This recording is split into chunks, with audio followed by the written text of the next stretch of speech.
Bajo la sombra de los jacarandás. El zumbido distante de los tranvías se confundía con el canto de los mirlos cuando Isabela de la Vega descendió, como cada tarde, la escalinata de mármol de la mansión familiar. Llevaba un vestido marfil que flotaba a su alrededor con la ligereza de un suspiro y, en el cuello, el colgante de perlas que su madre calificaba de discreto pero conveniente. Nada en su porte delataba el huracán que la agitaba por dentro. Esa noche, durante la gala benéfica del Ateneo, anunciarían oficialmente su compromiso con Arturo Valdemoro, el banquero cuya firma había salvado de la quiebra a la naviera de su padre. Un matrimonio estratégico, rezaba la columnista del Eco de Madrid, que consolidará la alianza entre dos grandes casas. Isabela, sin embargo, solo sentía la tibia resistencia de su propio corazón, obstinado en latir con un nombre que no debía pronunciar: Gabriel Herrero, restaurador del Museo Nacional y, según los estándares del barrio de Salamanca, un don nadie. Había reparado innumerables lienzos de Sorolla, mas nadie le permitiría aspirar a la mano de la heredera de la Vega. Conocerse fue un accidente feliz. Isabela acudía todas las semanas a copiar bocetos de esculturas para distraer su ansiedad, y él, bajo la luz oblicua de las claraboyas, le prestó un carboncillo cuando el suyo se partió en dos. Bastó rozar las yemas de los dedos para que la quietud del mármol se transformara en promesa. Durante meses su complicidad creció a contraluz de los pasillos del museo, gestos mínimos, risas apagadas, preguntas sobre pigmentos que en realidad eran pretextos para alargar la tarde. El día que Gabriel reveló que había nacido en Lavapiés, hijo de un sastre y una modista, Isabela comprendió la magnitud del abismo social que los separaba. Aún así, le llevó la mano al pecho y le confió un secreto infantil: cuando era niña, deseaba escaparme de los bailes con un simple zapatero que me enseñara a bailar descalza en la calle. Gabriel rió, después la miró con una ternura tan limpia que a Isabela se le encogió la culpa, nacida antes incluso de que supiera de que habría de culparse. La noche de la gala, los jardines del Ateneo resplandecían bajo guirnaldas de luces tenues. Mientras la orquesta ensayaba un vals, Arturo se inclinó para susurrar un halago aprendido: «Deslumbras más que las lámparas, mi futura esposa». Isabela sonrió con esa cortesía impecable que su madre alababa, pero su garganta se contrajo. ¿Cómo podía el perfume de las gardenias resultarle de pronto sofocante? Se excusó con un mareo y se refugió en la galería de arte contigua, vacía a esas horas. Allí, frente a un lienzo taciturno de madroños en flor, pensó en la última vez que había visto a Gabriel. Lo halló con las manos manchadas de barniz, corrigiendo una grieta en el bastidor de un Velázquez. Él levantó la vista y, sin preámbulos, dijo: «Hay fisuras que solo se curan desde adentro». Isabela creyó que hablaba del cuadro, ahora sabía que hablaba de ella.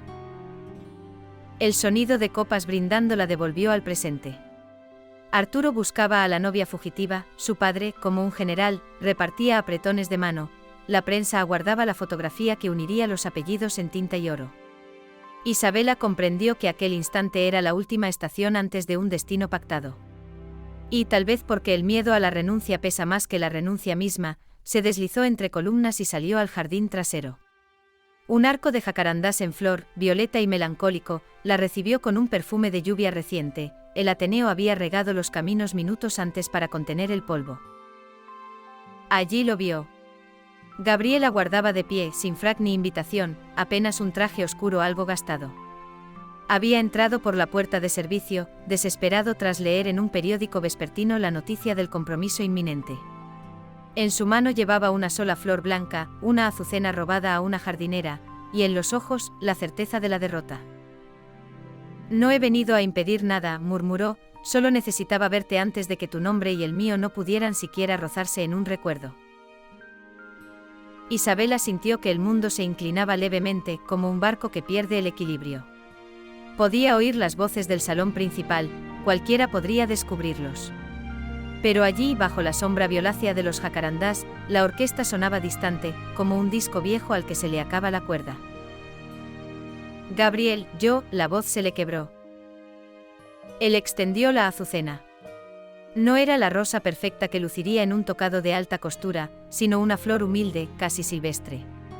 Al tomarla, Isabela vio su reflejo temblar en los ojos de él, la vio asustada, sí, pero también viva. «No voy a pedirte que huyas conmigo», prosiguió. «No puedo ofrecerte las columnas de mármol ni los trajes a medida. Lo único que tengo es la certeza de que mi vida, sin ti, será un cuadro inacabado. Un silencio denso se instaló entre ambos, cargado de todas las cartas que nunca se escribirían y de todos los bailes que nunca sonarían. Al fin, Isabela susurró: «Hay promesas que se hacen con los ojos. Yo entendí la tuya el primer día que me diste aquel carboncillo». Pero se interrumpió sintiendo el peso de apellidos, barcos, accionistas. «Soy como ese lienzo que restauras, su valor no está en la belleza sino en las firmas del reverso». Gabriel dio un paso atrás, como quien acepta la sentencia final. Sin embargo, algo en su semblante, la luz obstinada de quien defiende un imposible, la llamó de nuevo a la vida. «¿Y si dejáramos el reverso en blanco?», preguntó él con voz apenas audible. Isabela apretó la azucena contra el pecho. Nunca la habían mirado con semejante fe. Sintió la tentación de lanzarse a sus brazos, sintió, también, la mano dura de su madre en el hombro, la severidad del banquero prometido, la deuda que su familia debía saldar. En ese instante la puerta acristalada se abrió de golpe. Arturo, acompañado por 2 reporteros, apareció con el ceño fruncido. Sus ojos tardaron apenas un segundo en captar la escena: la prometida con un desconocido vestido de domingo, las hojas violetas cayendo como confeti de una fiesta ajena, la azucena blanca brillando como una prueba del delito. «¿Quién es este hombre?», inquirió, más herido en el orgullo que en el corazón. Sin esperar respuesta, se volvió hacia el fotógrafo. «Ni una sola instantánea, ¿me oyen?». Isabela percibió el temblor de Gabriel. Arturo era influyente, bastaba una palabra suya para cerrar las puertas de museo a cualquier restaurador que se extralimitara. Pudo verlo todo: la reputación destruida de Gabriel, los titulares escandalosos, el futuro reducido a un cuarto sin lienzos. «Es un viejo compañero de colegio», improvisó con voz firme. «Me trajo un recado de mi tía. Nada más». Arturo la estudió con sospecha, pero los flash de las cámaras lo urgían: la fiesta debía continuar. Se limitó a rodear la cintura de Isabela con una mano posesiva. «Vamos, querida. Están a punto de anunciar nuestro compromiso». Gabriel se mantuvo erguido, pero su mirada descendió al suelo. Cuando Arturo y los reporteros se alejaron, Isabela se giró para despedirse. Gabriel ya no estaba. Solo quedaba la azucena, aplastada bajo el tacón de un fotógrafo que corría tras la primicia. Aquella noche, la heredera de la naviera de la Vega aceptó un anillo de esmeraldas entre aplausos y destellos de magnesio. Sonrió a los asistentes, danzó el vals inaugural, brindó por el futuro. Nadie advirtió la fiebre helada de sus manos. Los días siguientes transcurrieron como una coreografía inexorable: visitas a modistas, almuerzos con banqueros, cartas de enhorabuena. Isabela flotaba entre terciopelos y agendas, incapaz de recordar cuál era la última vez que había respirado sin sentir un nudo en la garganta. A medianoche se sorprendía aspirando el aire de su balcón, confiando en que algún soplo trajera el imaginario olor a barniz de Gabriel. Fue entonces cuando recibió el sobre sin remite. Dentro había una hoja de cuaderno y una entrada para la exposición temporal de arte flamenco que esa misma tarde se inauguraba en el Museo Nacional. En la nota, solo 2 palabras: última restauración. La caligrafía era la de Gabriel. El carruaje familiar partió a recoger a Isabela a las 6, dispuesto a llevarla a una cena con financieros franceses. A las 5:45, sin embargo, la doncella entró en pánico. La señorita había desaparecido, llevándose un abrigo de lana y dejando atrás el collar de perlas. Isabela cruzó el vestíbulo del museo casi sin aliento. La sala dedicada a la exposición estaba vacía, la inauguración oficial se celebraría más tarde. En el centro, iluminado por focos suaves, se erguía un enorme retablo flamenco del siglo XVI. Y allí, subido a un andamio, Gabriel daba pinceladas invisibles, afinando el craquelado con la paciencia de un relojero. «Creí que no vendrías», susurró. Isabela levantó la mirada. La escena parecía extraída de un sueño: la madera antigua, el oro desgastado, el rostro de Gabriel iluminado por una luz que nadie más vería nunca. «Esta es mi última pieza aquí», prosiguió. «Sin referencias, sin contratos firmados, mañana nadie recordará mi nombre. Tu prometido cumplió su amenaza. Isabela sintió una oleada de culpabilidad tan densa que le faltó el aire. Lo lamento, dijo. Yo no supe protegerte. Gabriel bajó del andamio. Sus manos, teñidas de polvo dorado, se posaron sobre los hombros de ella. No vine para reproches. Vine para terminar esta obra y despedirme. No de ti, añadió con un temblor, sino de la vida que no tendremos. Isabela bajó la vista y sus lágrimas cayeron sobre el suelo de mármol, formando dos pequeños círculos oscuros. Tal vez exista otra vida, aventuró. Una que podamos inventar lejos de aquí. Gabriel sonrió con pena. ¿Eres consciente de lo que perderías? Tu familia, tu apellido, tu mundo de terciopelo. Isabela respiró hondo. Por primera vez el pánico y la esperanza se mezclaron en un vértigo que, lejos de paralizarla, le dio una inusitada ligereza. Anoche soñé, confesó, que cruzaba la ciudad corriendo sin equipaje y llegaba a un puente. Del otro lado me esperabas con un caballete y una maleta pequeña. No sentí miedo, solo frío en los pies descalzos. Pero estaba viva. Gabriel la miró largamente como si intentara adivinar el peso exacto del sueño. Los sueños no pagan alquiler, bromeó en un susurro. Ni las deudas de los barcos, aceptó ella. Pero he vendido mis joyas. Con eso puedo cubrir la nómina de los marineros estos meses. He dejado una carta explicándolo. Mi padre creerá que es un adelanto de Arturo. Gabriel se quedó mudo. No sé cuánto durará, prosiguió Isabela. Quizá mañana la realidad nos alcance. Pero esta noche quiero cruzar la ciudad descalza si hace falta y encontrar ese puente. En la sala desierta solo se oía el zumbido de los focos. El retablo, recién restaurado, parecía latir con una luz interna. Gabriel dio un paso, luego otro, hasta que su aliento se mezcló con el de ella. Una vida entera se mide en pequeñas decisiones, dijo al fin. Ven. La tomó de la mano y la condujo por corredores que olían a polvo de siglos. Salieron a un patio lateral donde un viejo cochecito Ford, prestado por un amigo pintor, aguardaba oculto entre sombras. Isabela sintió el corazón golpearle las costillas como un pájaro atrapado. Se giró para mirar por última vez las torres del museo, encendidas de escarlata por el atardecer.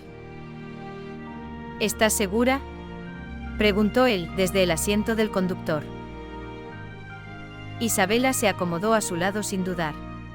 Había dejado atrás las perlas, los bailes, los titulares.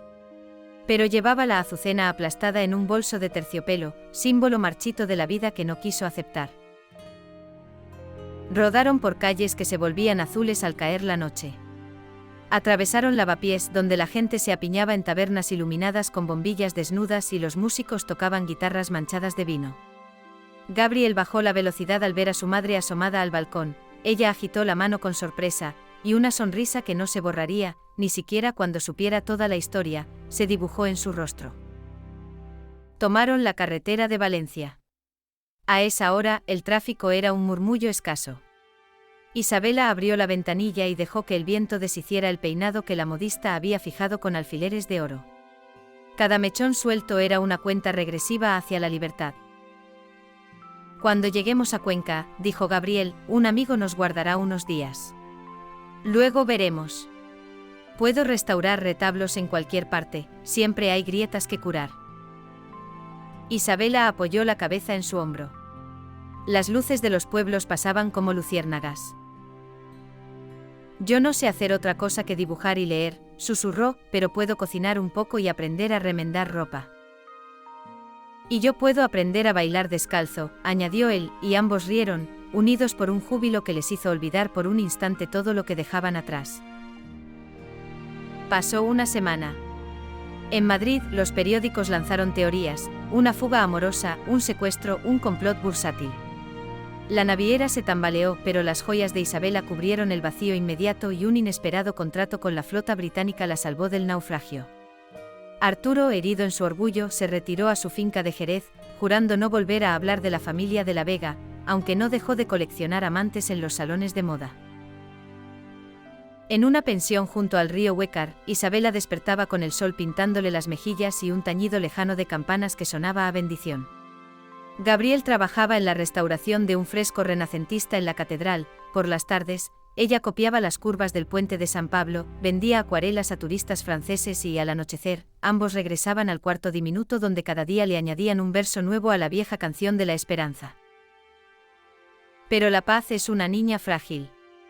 Empezó con un rumor, un enviado del padre de Isabela recorriendo mesones en busca de información.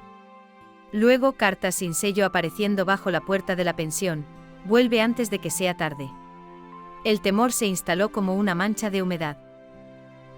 Una mañana, mientras Gabriel mezclaba pigmentos, un sacristán se acercó con un telegrama urgente. Isabela lo leyó en la plaza, al pie de una cruz de piedra. Su madre había enfermado gravemente. «Ruego regreses. No me dejes morir sin verte», decía la línea final, escrita con mano temblorosa. Isabela sintió que el mundo se dividía, otra vez, entre deber y deseo. Los ojos de Gabriel, al conocer la noticia, reflejaron el mismo dilema. «Ve», dijo por fin. «No puedes negarle ese consuelo». «Si regreso, quizá me encierren», musitó ella. «Tu nombre será tachado para siempre». «Mi nombre importa poco si tu corazón vive enjaulado», respondió. «Ve. Y vuelve cuando las aguas bajen». La despedida fue sencilla, un beso largo en el andén y la promesa de esperar. El tren partió hacia Madrid entre golpes de vapor y un chillido de hierro que a Isabela le pareció una advertencia. Al llegar a la mansión, la recibió un silencio tibio. Su madre, postrada en cama, abrió los ojos con un brillo lúcido insospechado. «Hija», susurró, «te creí perdida. ¿Has encontrado la felicidad?». Isabela, sorprendida por la ternura, apretó la mano huesuda. «La estoy construyendo», respondió. Su madre asintió. Las horas siguientes transcurrieron en confidencias y recuerdos.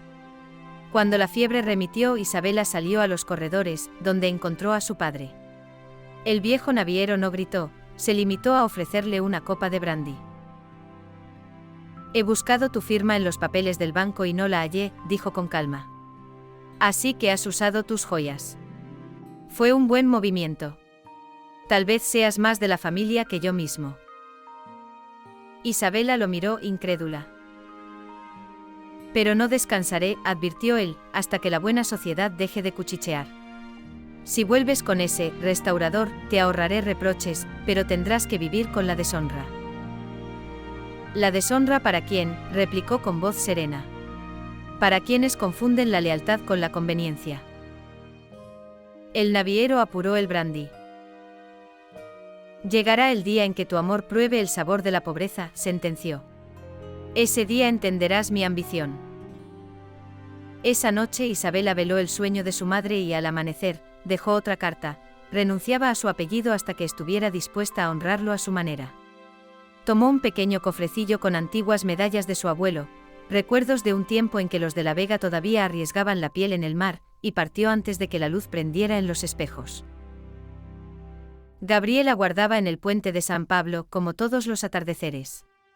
La vio aparecer con una maleta modesta y un pañuelo atravesando el viento. Corrió hacia ella y la estrechó sin palabras. «Mi madre vivirá», dijo Isabela, apoyada en su pecho. «Mi padre nunca entenderá, pero aprenderá a callar».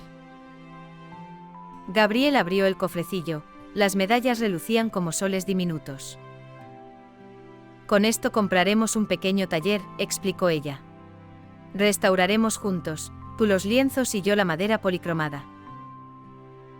Él alzó la mirada al cielo rosado, donde cientos de golondrinas tiznaban el aire.